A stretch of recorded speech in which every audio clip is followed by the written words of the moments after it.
Paul Alaje is also joining me right now. Hello, Paul. Good morning, Nancy. So sorry to be late. Hello, Paul. Can you hear me now? I can hear you loud and clear. Good morning. Okay, good morning, Paul. How are you doing? Very fine. Are you very fine when the rest of us are not too fine? But I can agree because it's what you tell yourself that will happen to you, that positivity thing. So I'm also great. But let's get started. Paul, what is the major thing that worries you right now in the country? At least in the last few weeks, in the last few months, what major thing worries you? Is Paul off? I am. Can I see Paul? I'm here. Can I Can you see hear me? Paul, please? Yes. Yes, I can see you now. Thank you. Okay, so Paul, what major thing is worrying you the most in the country? Well, the biggest headache I have about Nigeria now is the foundation for economy. That cement that can hold the economy together, which is security, and if you like insecurity. There is no economy without security. The level of insecurity is evident on several macroeconomic variables, is already affecting inflation. Central Bank of Nigeria, of course, the Monetary Authority have tried quite a number of monetary policy, but a number of persons are wondering why inflation is still going high, now at 18.17, according to National Bureau of Statistics. Why do we continue to have high inflation figures? Because the major driver for inflation is food inflation. And if people are scared, if people are concerned about going to farms or going to harvest or going to process, inflation will continue to increase. So the inflation challenges we have to a large extent goes beyond just monetary solution, what is the supply side of money and so on and so forth. And rather than reducing, I've started seeing new trend in Southeast Nigeria, an area that feel relatively better. It has extended to Southwest, and I've never been happy with the experience that the country is having in Northeast and Northwest, and more importantly, North Central. I am seeing a country that's with the trend that is going on. I'm wondering if this country wants to disappear from global map and perhaps come into smaller country. That will not be that is not the prayer, that is not the hope. But with the continuation of some of these occurrences, from northeast to southeast, northwest to southwest, with high food inflation, unemployment rate, legion of people available in the hands of banditry and terrorists, 33.3%. I was scared when I saw that.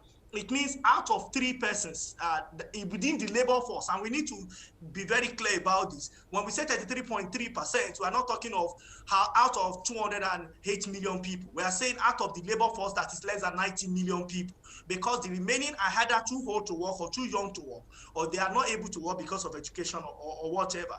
Out of that limited number that are supposed to support the entire population, 33.3% are in fact unemployed, and another 20% plus are unemployable. This is a big issue on my head.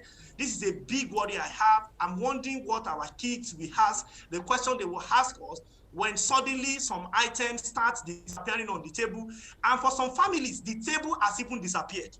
While some of us are wondering how things, milk disappeared, tea disappeared, the prices of commodity continues to go high, they never come back. The worry that I have is, what exactly are we going to tell people that we are here? If you now look at our debt profile, 12 profile as I speak is 32.9 trillion. Recently, about 600 billion naira, properly speaking, $1.5 billion have just been approved for government to carry out critical infrastructure. My question is, have we been able to solve the real issues regarding this debt profile that we continue to mount? Paul, I will hold you there for a while. Let's take another phone call coming in today. 08053789021. Hello, good morning and welcome to the program. Yes, good morning, madam. Good morning. What's your name and where are you calling from? I'm Mr. Peter. I'm calling from Abuja. Okay, Peter, go ahead with your contribution. You just have about 20 seconds. Yes, thank you. Thank you. God bless you. God bless you too. Doing wonderfully well. Hello? Yes, God bless you too. Thank you. I can hear you. Go ahead with your contribution. Most of this program empower most of us, and that is why we kept listening to it when we are free. you see, you are talking of the economy. The government of Nigeria, they are not ready to solve the Nigeria problem. They are not ready to solve Nigeria problem. They know where the problem is coming from. Hello? Yes, I can hear you. Go ahead. They don't know how the economic program put in place was totally zero. They can't afford to solve Nigeria problem. It's totally zero. Number one. Now, farmers, what is the field of Nigeria is the farmer. Now they can't go to their farm because of insecurity.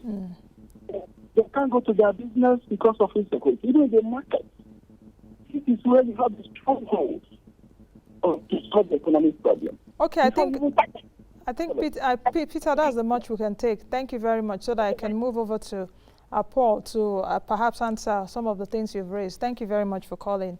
Paul, can I see you again? Okay, Paul, I hope you heard what Peter did say. He talked about farmers' insecurity, also hampering farmers from going to their farms. And he also talked about the proper management of the economy. Is it that we do not have, people that can manage this economy? Is it that they don't know what to do? Or they are not competent to do it? Or what they are doing is not working because Nigeria is dysfunctional? The economy right now, it's not well structured. Well, I would not say whether what they are doing is right or wrong. I think Nigerians will check, like I like to say, your bank accounts, the value of money there, is it increasing or decreasing? The food majority of Nigeria is able to eat, is it increasing or decreasing? National Bureau of Statistics figure, in terms of inflation, is it increasing or decreasing? In the last 40 months, I think we have the highest figure now. Unemployment rate, is it increasing or decreasing? And several quarters ago, I think what we have now is quite high. So when I look at all the figures, I should be worried, and therefore I am worried. I'm concerned at the figures we have. So when we say people are not able to go to farm, it's not just farmers that is inducing inflation. In fact, movement of goods from farm to the city center. And you know what? Perception is more potent than reality. For you to go from Abuja to Kaduna by road, will you not have concern about possible kidnap or possible banditry on the road? That tendency will be there, even though people are plowing the road on a daily basis. But once you hear that some set of school students or children have been kidnapped, it worries everybody. So the concern is, if we don't solve the security issue, no matter the economic policy you try, at macro level, is going to have adverse effects. And you know what, Paul? We've been seeing that gradual rise in insecurity for the past few years. Even when President Jonathan was president, we started seeing it. We started seeing kidnappings in the Niger Delta, for example. Now, kidnappings, now a lucrative business. Yes, I was seeing it yesterday on the news. I think about 50 killed, I think in Zamfara State. I saw it on the news and I was just shuddered. I was like this before my TV screen for like a minute. And I went numb. And I said, this is the kind of things that we see. Just after that, at just 50 killed, I saw another two people were also injured or something or killed. I was like, what kind of country are we living in right now? And see, insecurity is pervading every part of the country. I'm being told that we have a caller. Is that caller still online so that we can take that call? Hello. Hello, good morning. Yeah, good morning, Nancy. Good morning to you too. What's your name and where are you calling from? My name is Alaje. I'm calling from Abuja, besides the Guarimpa. Okay, go ahead, Alaje, with your contribution. Yeah, thank you for having me. And my contribution is concerning the issue you just raised now. Nancy, my problem with this present government is that this present government are deaf to what people are complaining. If I can take you back to the issue of NSAS, can you imagine what happened in more or less of AYA in Abuja? Government were saying Odlum hijacked a peaceful protest. Or with this same government are the hoodlums? They are the ones who hijack the process. We don't see. Look at the presidency convoy. We are pouring hoodlums in order to defend a peaceful protest. What are we saying? Look at the issue of this minister making a wrong statement concerning the insecurity, and government is taking huge on him, saying he will not be, he's not going to resign. My dear, this country is at the edge of collapsing. Okay. The Minister of Defense has said it all. Thank you very much, Olaye. I think your 20 seconds is up. Thank you. Thank you very much for reaching us. Paul, what more can I say? Paul, you still there? Yes. What's your reaction? Well, my reaction is that we all need to take a lot of caution. We see a very few professionals in Nigeria. Before now, we've been losing professionals, particularly medical doctors and those in medical professions, to UK, US, Canada. Some of them as third citizens in terms of the rights they have within those countries. But some have kept their faith alive within Nigeria. With the level of insecurity, doctors being kidnapped, nurses being kidnapped, workers being kidnapped, media agents being kidnapped here and there, students now being kidnapped, private university students being kidnapped. The worry is that most professionals are people that are average income owner. They may also decide to leave Nigeria. But before we get to that point, which we are almost getting into, we need to deploy all arsenal to ensure Nigeria is safe, to ensure Nigeria is protected. Now, what will and be there's that some discussion. What will be that arsenal? Which is the solution? What is the solution to this lingering insecurity that we're seeing in every part of the country, with different shapes, different coloration? If it's not, in fact, kidnapping is now a lucrative business. Well, we have laws, and the laws spells out what should be done to criminal elements. This is not the time to be biased about ethnic group, about religious group, about regional differentiation. This is the time for us to say, what has our law said? And in doing that, we must also discuss. You see, this discussion, even though we think they might not be effective, during President Obasanjo, there were times where we saw a lot of uprising around Niger Delta. There was a discussion. It might not be that those things discussed were fully practiced. During President Jonathan, there was a lot of uprising, some part of the north, and we can see this trend that seems to be ubiquitous right now. I think it's important for authority to call everybody that is raising them together. Either you are going to call them physically or virtually, but we need to engage people. We need to talk to gatekeepers of different regions, of different states, of different local government. We need to have that conversation from private sector to civil society. Nigeria cannot hide right now from having that engagement. We need to know, is it unemployment? Is it insecurity? Is it religion? What exactly is the problem? The one government can implement today should be the one that can be taken for Paul, in future. We have another call on the line, and I want you to, who is calling? What's your name and where are you calling from? Hello, good morning. Good morning. What's your name and where are you calling from? It seems it's only the men that are communicating with me today. I haven't heard any woman calling. Women, where are you? I'm calling from Abuja. Okay, go ahead, please, with your contribution. Thank you. Sometimes I actually wonder whether the government and the officials are actually watching the show. Because common sense says if you stop digging. But unfortunately, with our debt profile, the government kept on borrowing and borrowing. So I don't really know. I'm actually watching the show. That's a valid question. Hello? I said that's a valid question which you just asked.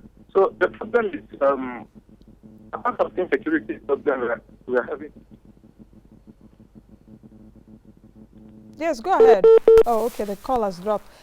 Paul, he asked a very valid question. Is the government, those in authority watching my show, watching this show, or watching shows like this, that bring out the problems, the challenges that we're facing? And solutions are being proffered every day on shows like mine, and nothing is being done. And now, to the surprise of the caller, I can say I will answer on the affirmative. They are watching, and I will tell you my personal experience. I was on a flight, I think from Lagos to Abuja, and one of the government officials I never knew asked me that, "Oh, are you this person, Paul Alaje?" I said, "Yes." He said, "Oh, we watch your show regularly on different channels, there and that." So I said, "If you are watching, so how much of this have you implemented?" But you know, they said, "Well, in government, there are some things that are overwhelming here and there, you know, but I will not mention names." So it's not that they are not watching, but you know that most of the people that are watching are also reporting to people. They are also reporting to people. So governments knows best. They know why. They are also advisors to the people that take decisions. And just also to add to what you're saying, I would tell you also that they are watching. Even those that we think are not watching are watching.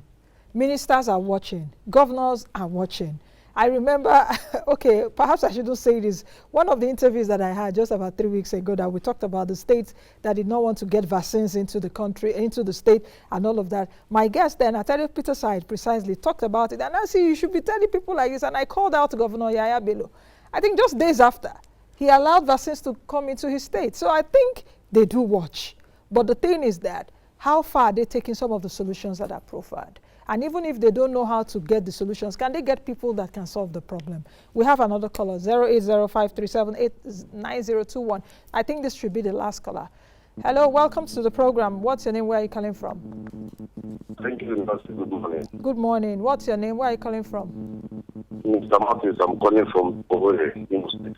Okay, Imo State. That's the state that has the highest unemployment rate. How are you guys faring there? Yeah, we're so far so good. The security architecture, the security structure in Owerri is really showing excellence in charging their duties. I think the security operators in the town have stepped up their game, and it's so far so good. The environment and the insecure. But when you move around, the security personnel here, so kudos to the security leader. Okay, so what you're saying is that security is improving now in Imo State? Is that what I got from you? Yes. Okay. Yes, definitely. Security is improving. It's improving tremendously in Imo State. Okay, okay. Thank you very much for that contribution. Yes, I know recently advice for that. Oh, Martins, Martins, we can't hear you well again. Perhaps that's the much we can take now, so that Paul can respond before we go. We just have less than 2 minutes to get out of here. Paul. Now, good news. I'm really happy to hear security is improving in Imo State. So when we see something good happen, we need to talk about it. I hope this will be ubiquitous all around the country, and we can all say security is improving all around. For me, if you fail to develop this economy, if you fail to talk about, to implement policies that will bring development, one way or the other, we're going to pay. We're going to pay with higher unemployment. We're going to pay with weaker currency. We're going to pay with higher inflation. We're going to pay with penury. That is not our wish. That is not our prayer. Our prayer is that we get the right thing done by also getting the best hands in place. Thank you so very much. Thank you very much, Paul, for your contribution, and to all those that have called. In fact, all the men, Adebayo, Peter, Martins, Layemi, thank you. No woman on the call. Waiting happen, women. Waiting happen today. All right, thank you very much, Paul Alaje. Paul Alaje is the MD at SPM Professionals. We've been talking about the state of the Nigerian economy, the major things that you did raise: inflation, insecurity, rising debt profile. I hope that those that are in charge of these things are listening, watching, and not just listening, watching, but do the tough job. I know it's tough, but God will uphold every one of us. That's the much we can take on today's edition of the program. Be the best you can be, and be the change that you want to see. I am Nancy Nnaji. I will see you all again, God willing, on Monday. Bye now. Thank you for watching our video. Please hit the subscribe button below, turn on post notification to follow all our updates.